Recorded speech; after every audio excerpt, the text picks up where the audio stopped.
Bonjour tout le monde et bienvenue sur ma chaîne. Aujourd'hui, on se retrouve pour tester le fond de teint Dior Backstage. C'est un fond de teint pour le visage et pour le corps et on va le tester sur 3 façons. Donc on va le tester avec l'application au doigt. On va le tester avec l'éponge et avec le pinceau. Je vais faire cette vidéo du coup sur 3 jours. On va appliquer le matin le fond de teint et on va revenir le soir pour voir la tenue du fond de teint. En fait, l'objectif de cette vidéo, c'est de voir quelle est la meilleure façon pour appliquer ce fond de teint, en tout cas pour moi. Si vous êtes prêts, on y va. Donc aujourd'hui, on va commencer par l'application au doigt. Je vais tout d'abord appliquer ma base de chez Origins qui s'appelle Original Skin. C'est une base que je connais, donc ça ne faussera pas les résultats du fond de teint.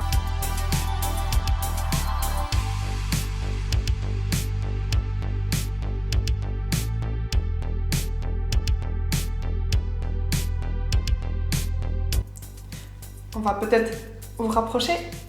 Voilà, comme ça c'est mieux, comme ça vous pouvez voir comment le fond de teint il reste sur la peau. On va juste faire quelque chose avec ça. Voilà, donc le fond de teint se présente comme ceci. Moi j'ai la teinte de N, donc ils me disent de bien agiter.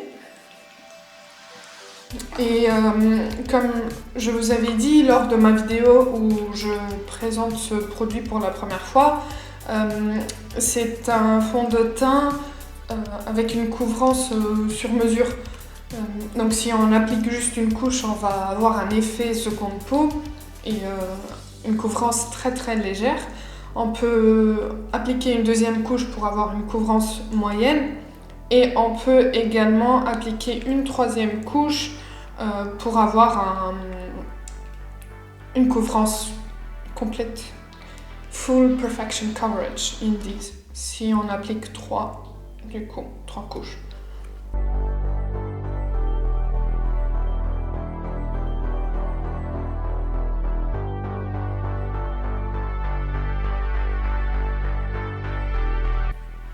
Alors, je ne sais pas si vous le voyez, mais ça me fait des petits grumeaux. Alors, je ne sais pas si c'est l'application au doigt.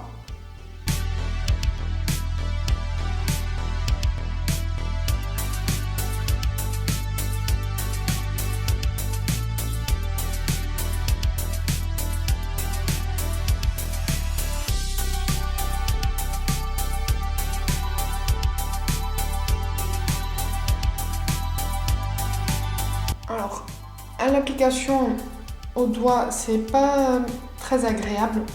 Ça fait beaucoup de grumeaux. Je pense que il faut vraiment l'appliquer avec une éponge humidifiée. Donc, on le verra par la suite. Mais en effet, je sais pas si vous voyez, mais c'est imperceptible. On dirait pas que j'ai du fond de teint. Il n'y a rien, la couleur est parfaite, on ne voit pas de différence. Donc là c'est avec une couche, vous voyez que la couvrance est vraiment très légère parce que mon petit bouton ici, il n'est pas du tout couvert, on le voit toujours.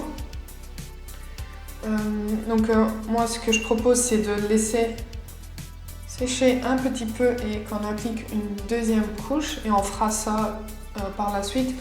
Moi j'aime pas quand c'est trop couvrant, j'aime bien qu'on voit la peau quand même, que la peau soit visible. Là j'ai vraiment l'impression qu'il a séché, ça ne transfère pas. Donc on va appliquer une deuxième. Je vais essayer d'appliquer en tapotant plutôt. Ça a l'air mieux en tapotant. Ça ne fait pas de grumeaux. Ça ne laisse pas d'effet matière. On n'a vraiment pas l'impression que je porte du fond de teint. Alors mon teint est unifié, je sais pas si vous le voyez à la caméra. Alors par contre, même avec une deuxième couche, mon bouton il reste toujours là. Je vais juste essayer d'en poser un tout petit peu, vraiment juste un peu sur le bouton pour voir si la couvrance peut vraiment devenir haute. Hop, hop, hop. Et on tapote, on tapote.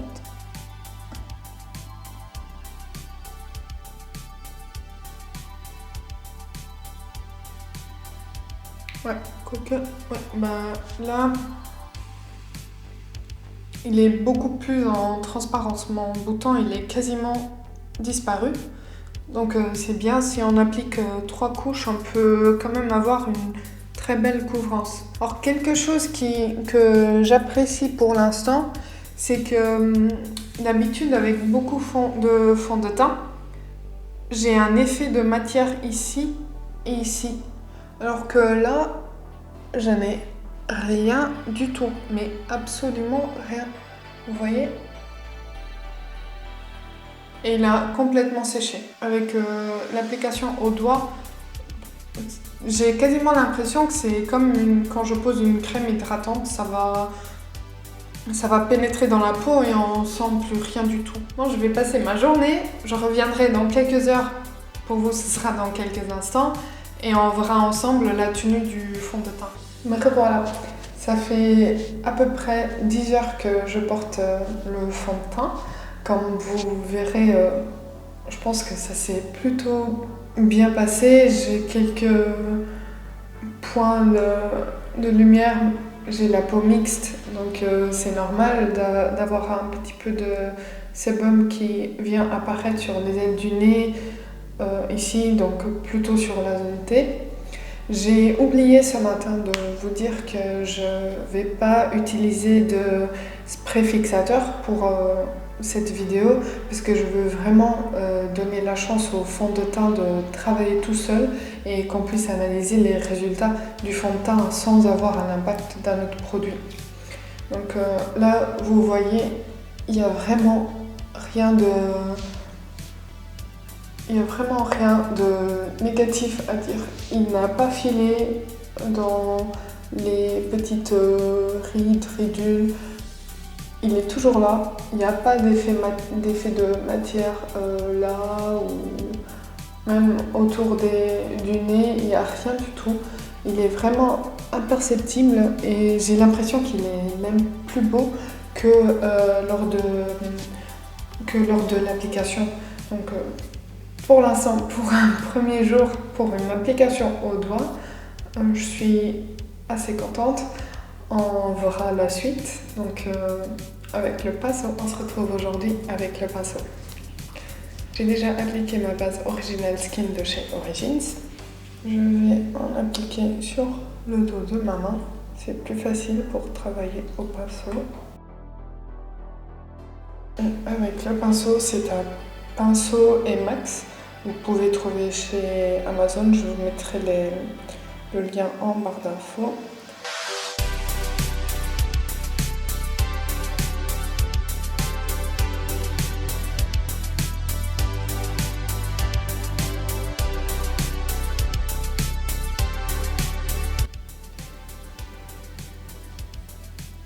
Ça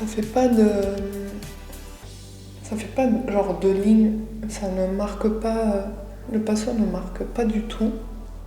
Là, c'est une couche. Ça n'a pas du tout fait des grumeaux comme hier avec le doigt. Donc je pense pas que ce soit un fond de teint à appliquer au doigt. On passe à la deuxième couche parce que comme vous voyez mon petit bouton. Par contre, je trouve quand même que la couvrance avec le pinceau est un peu plus forte qu'avec le doigt, puisque le bouton il est un peu plus camouflé que hier quand j'ai appliqué au doigt. Et voilà, je pense qu'on est vraiment bien.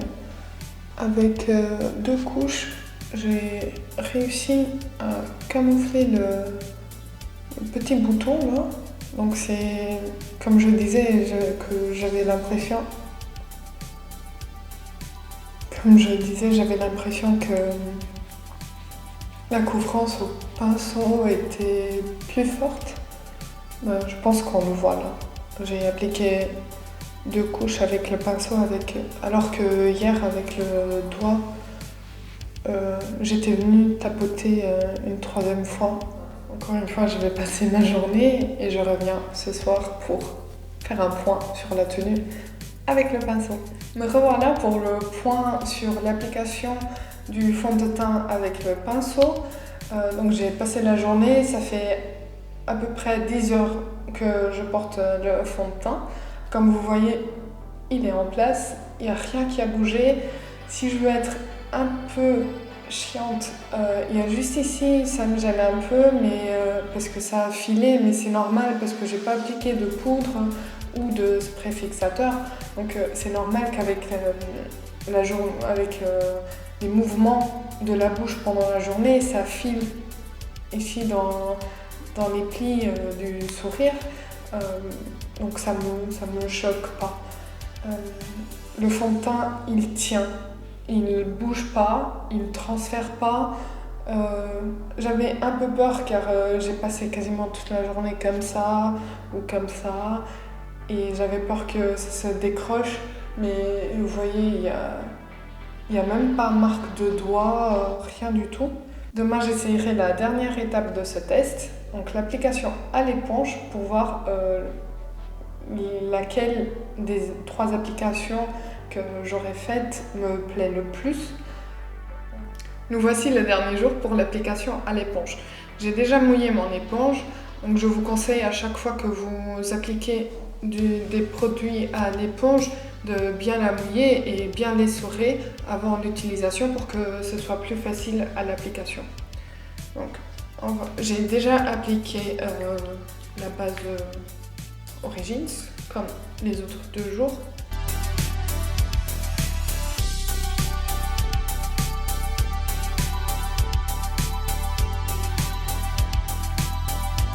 Donc, j'ai pas dit, c'est une éponge Emax que j'achète sur Amazon.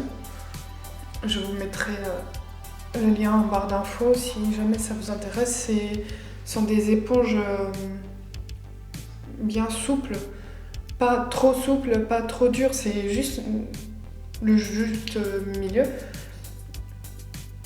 Et elles sont pas du tout chères, elles viennent dans des petits kits où vous avez la grande, une moyenne et une petite.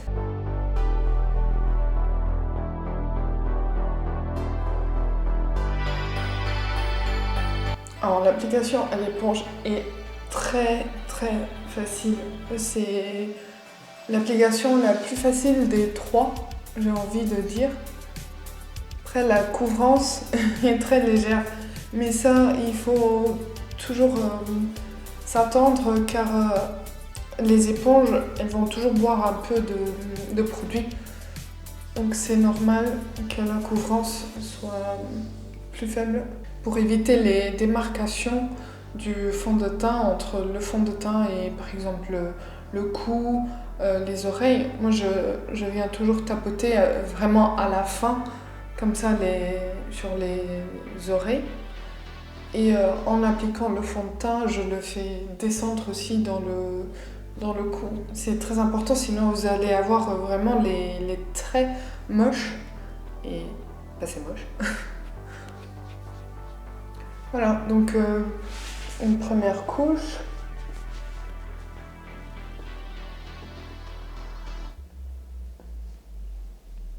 Je pense que ça va quand même pour les gens qui aiment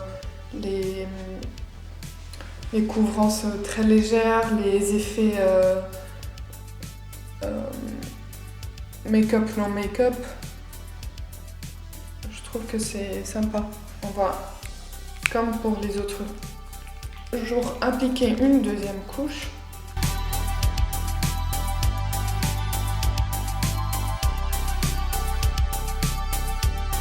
Je trouve que c'est très agréable à appliquer à l'éponge parce que vu qu'elle est mouillée, elle est fraîche, elle est douce et Et l'application est vraiment plus simple, avec ce fond de teint en tout cas. Et voilà, je n'ai rencontré aucun souci avec l'application à l'éponge. Franchement, ça a été mon application préférée. On va passer la journée et on revient dans quelques instants. Voilà pour le dernier update, donc l'application à l'éponge, enfin la tenue du fond de teint avec l'application à l'éponge. Pareil comme pour les autres deux applications, tout va bien. Aujourd'hui, j'ai décidé de pousser un peu plus le test et j'ai fait ma séance de sport avant de me démaquiller, avant d'enlever le fond de teint pour qu'on puisse vraiment tester jusqu'au bout ce fond de teint. Comme vous voyez, je brille un peu, genre ici et là. Les ailes du nez aussi. En fait, c'est la zone T, c'est là où je vais briller déjà de base plus facilement, vu que j'ai une peau mixte. Avec le sport, c'est encore plus marqué, on va dire, parce qu'on transpire forcément si on fait du sport. Donc c'est normal que je brille un peu, mais franchement, je trouve que c'est nickel. Je brille pas autant que ça. Donc voilà pour cette vidéo, j'espère que ça vous aura plu. Avant de partir, n'oubliez pas de souscrire, d'appuyer sur la petite cloche, de laisser un petit commentaire juste en dessous de la vidéo, ça fait toujours plaisir. Vous pouvez aussi me suivre sur Instagram pour d'autres informations, pour savoir quand est-ce que les vidéos sont publiées. Et pour tout autre détail sur les produits, je vous mets tout en barre d'infos. À bientôt!